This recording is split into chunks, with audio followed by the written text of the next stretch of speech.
The goal is I want to help you get more high converting sales conversations from the traffic and leads you're already getting. All right. So I just want to get you more conversations. We're going to talk about what to do once you have that conversation, once the conversation starts.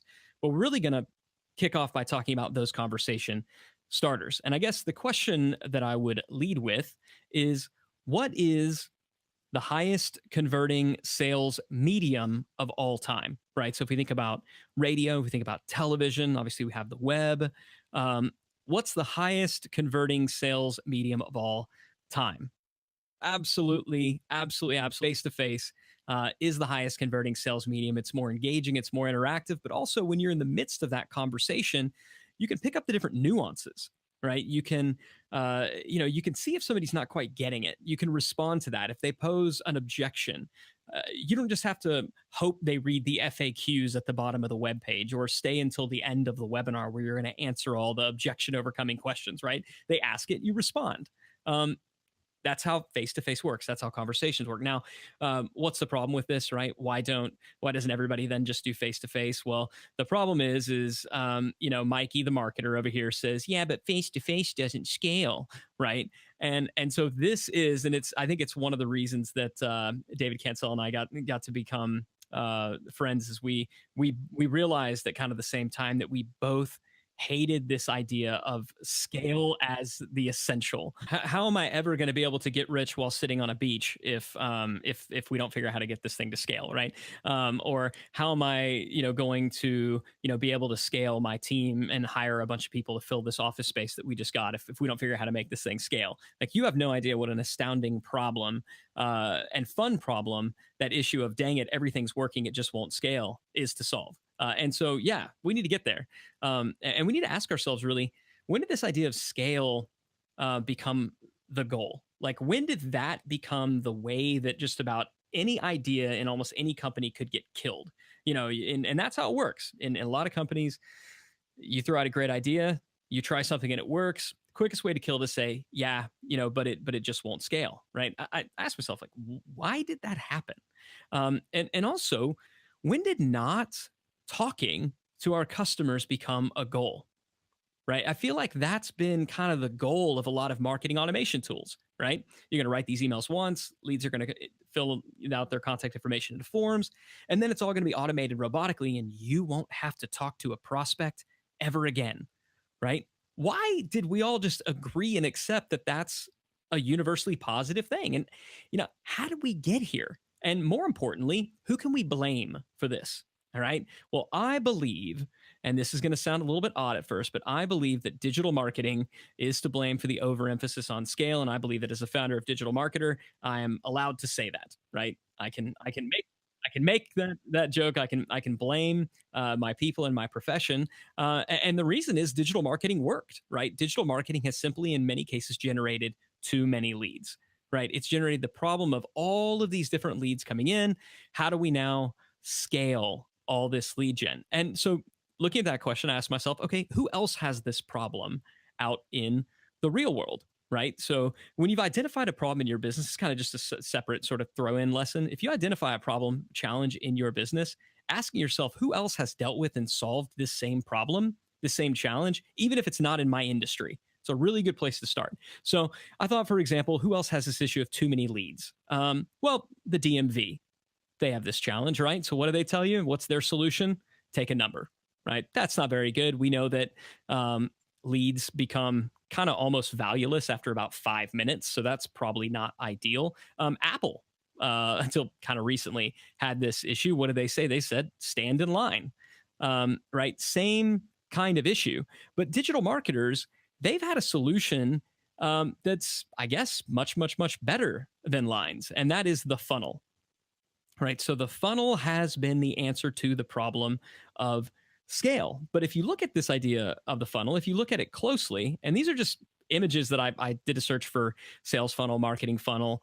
It's funny, a sales pipeline is kind of the same thing. It's just turned sideways. I think if you make that realization, that kind of helps, by the way, to solve some of the war between sales and marketing. But if you look at it, all of these, right? What do they all have in common? If you look at funnels, they all have a lot of people at the top and very few people at the bottom, right? A lot of people at top, very, very, very few people at the bottom. In other words, and kind of the realization, the breakthrough that I had is our own models have taught us to expect and to almost appreciate low conversion rates, right? Our own models have said, we got all these leads. You got to expect that we need to create these multi-step funnels because we don't want to talk to anybody. That's going to result in low conversion rates. Boom, scale issues solved, because now that we're not talking to anybody, we don't have nearly as many people wanting to talk to us. And for some reason, over the last 10 years, we've been collectively high-fiving as if that was a good thing. And, you've had people like Andrew Chen wrote a kind of seminal post talking about this idea of the law of, poopy click-throughs, and just how in general, all marketing over time is less effective. He talks about how the banner ad has gone basically from really effective to practically invisible.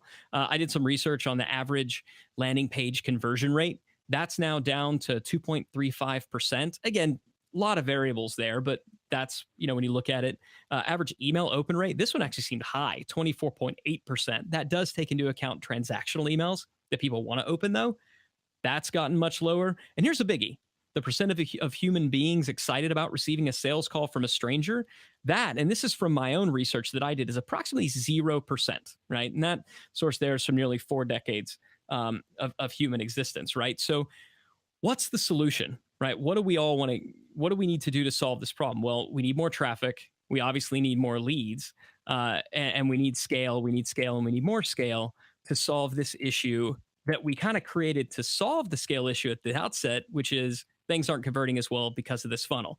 And that's why we've been on this kind of gerbil wheel of doom, right? This hamster wheel of doom. We created funnels to solve the problem of scale. Now we're saying we need more leads and everything has to scale because of the dang funnels. So when you get caught in one of these hamster wheels of doom, that's when you know it's kind of time for something new. And I think the something new needs to be the something old, right? It needs to be, let's give face-to-face a try, or the concept of face-to-face, but do it in a way that is more efficient. So I'm going to use that word in lieu of the S word. Now, some tools to make this happen. Obviously, you got players like Intercom. They've been around for a while. HubSpot has begun to integrate live chat, and got to give credit where credit's due.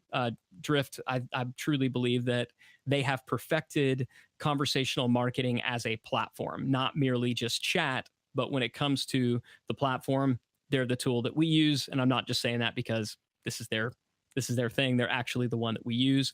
On the Facebook side, people are talking over there. Conversations are happening over there.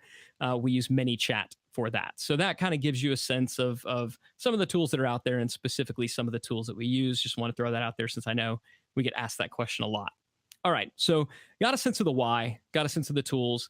Now, how do we get the conversation going? So hopefully at this point, it's probably preaching to the choir, given the topic of this particular summit. We're going to assume that you want to start a conversation. How do we get that going? So there are 3 conversation starters, 3 conversation starting campaigns that I want to cover right now. And again, you have my permission to kind of copy and paste and do what you will with these strategies. The first is the page to chat strategy. So I'll give you kind of how we go about engaging visitors on our page, and the opening question that we ask in particular to engage them. There's the email to chat. Again, conversation is nothing new. Conversation happens all the time via email, but for some reason, from a business capacity, we want to automate it all because we can.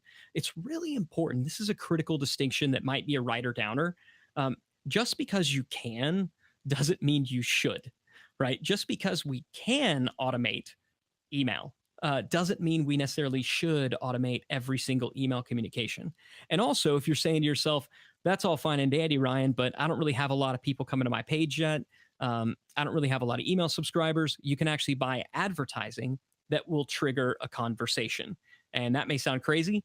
Most people want to buy ads to get clicks or to get registrants. I would encourage you to test buying an ad to get somebody to start talking to you on